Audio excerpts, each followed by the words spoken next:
hurt somebody. So let's hear it for the Omegas. A 1982 graduate, and he certainly has heard the voices of Tougaloo calling him to provide the needed resources and research in medicine so that he can truly serve those who need him. Although Dr. Evans has many accomplishments in the field of medicine, he is a published researcher. He is not one to toot his own horn. We know that his Christian commitment allows him to truly know the meaning of stewardship. He serves on the Deacon Board with the TCNAA president, who is chairman of the Deacon Board, and he describes him as truly an humble individual. Ladies and gentlemen, our 2009 inductee in medicine, Donnie Evans, MD.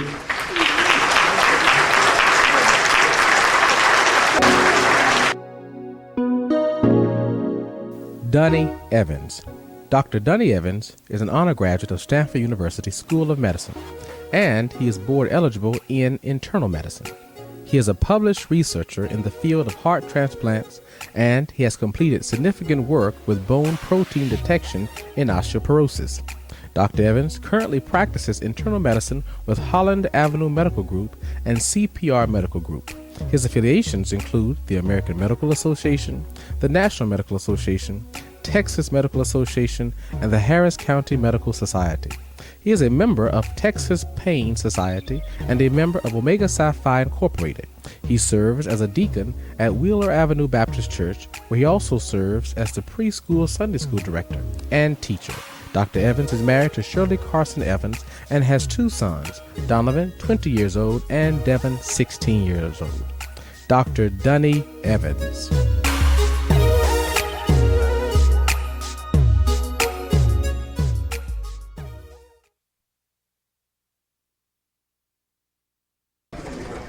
Well, again, good evening to everyone. Good evening. And as I was speaking before, I thought I had 30 minutes, so I had prepared a nice long speech for you. But now I understand I have to cut it down to 3. So I'll follow the advice of Mark Twain, and that is, to keep your audience interested, you need to keep your speech about the length of a decent woman's dress.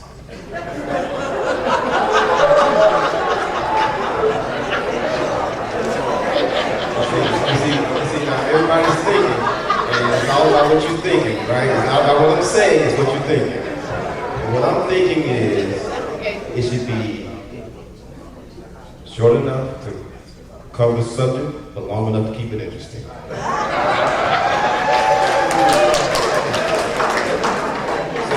that's just the point.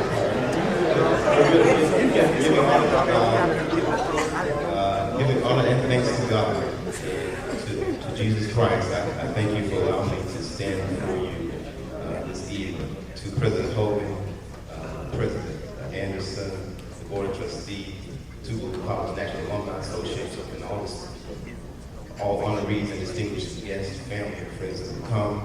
I'm truly honored to stand before you and humbled to accept this award. If you really know my personality, I'm not an upfront person. I'm a behind-the-scenes person. I'd rather do the work and let you get the credit as long as we progress in what we're trying to do. And that's the spirit of Tougaloo College. I can't say what I really wanted to say, but I'm going to just say this real quickly. If you remember the story of Abraham and Lot, Lot was Abraham's nephew from the Bible. And during the time that Lot was in Sodom and Gomorrah, and God was going to destroy Sodom and Gomorrah, and Abraham pleaded his case. And of course, when Lot got out, his wife turned around and turned to a pillar of salt. And in the long run, Lot continued his family, but it was with his 2 daughters. And they became the Moabites and the Amalekites.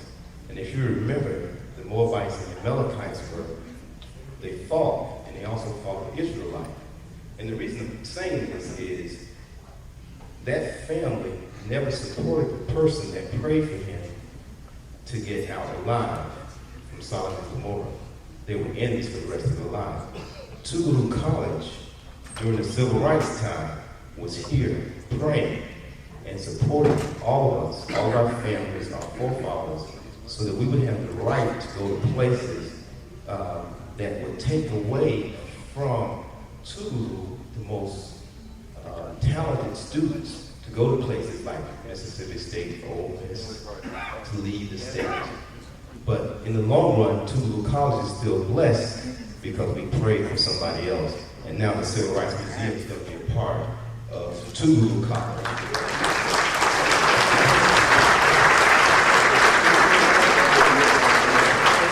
So that's why we're here. We're here to do something for somebody else. It's never for yourself. So when God blesses you, He's blessing you to be a blessing to someone else. But, you know, we're not here for all that. I just have to say that. And I'm just going to now go ahead and give thanks to the people that have supported me and supported Tougaloo College. And I would say that all of you have supported me, Tougaloo, and the rest of our honorees just by being here and showing your presence. We thank you for that.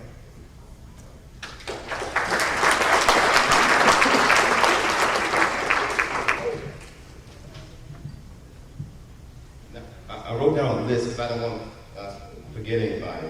And first to my hometown and everyone that my brothers and sisters. Y'all please stand for me, please, and just to say thank you, my brothers and sisters and their families.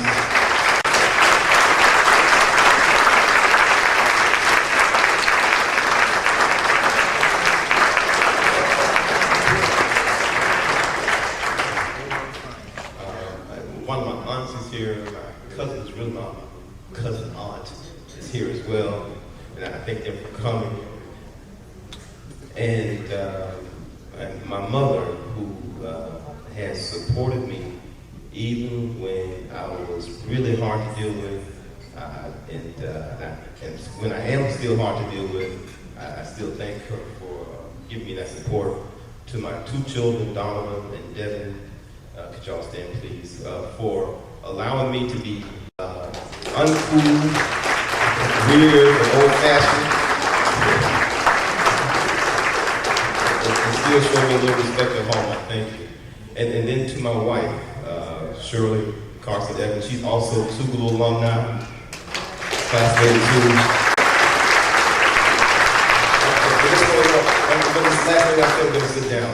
You know, sometimes when you're going through a whole lot, like going through med school and the rigors of it, being up all night training, and even afterwards, you know, working 2-3 days in a row without sleep, it gets to be kind of rigorous. And I often call Shirley to tell her what's going on.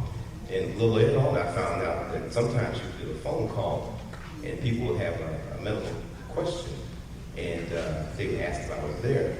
And I guess by diffusion, she would say, oh yeah, that's the problem. You don't need to talk about it. Let me tell you what's going on.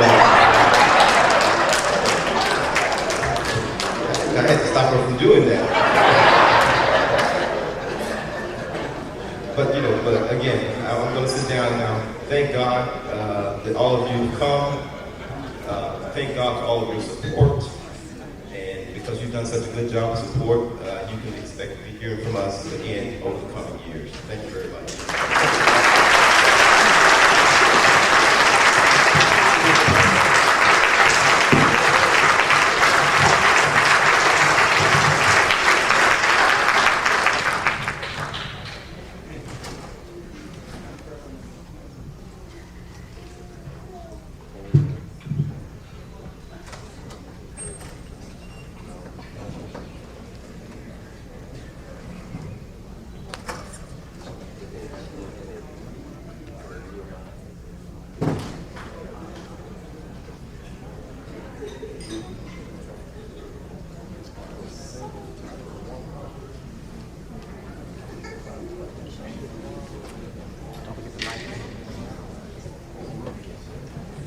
We're going to try this mic again.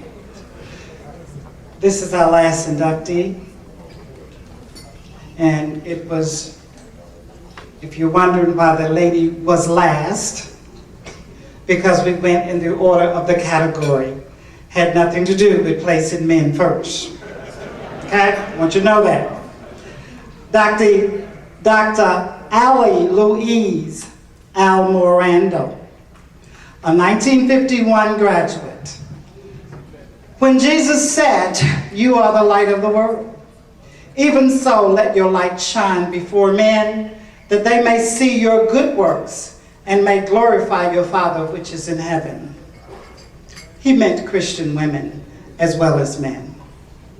He believed that women could become instruments of God, that their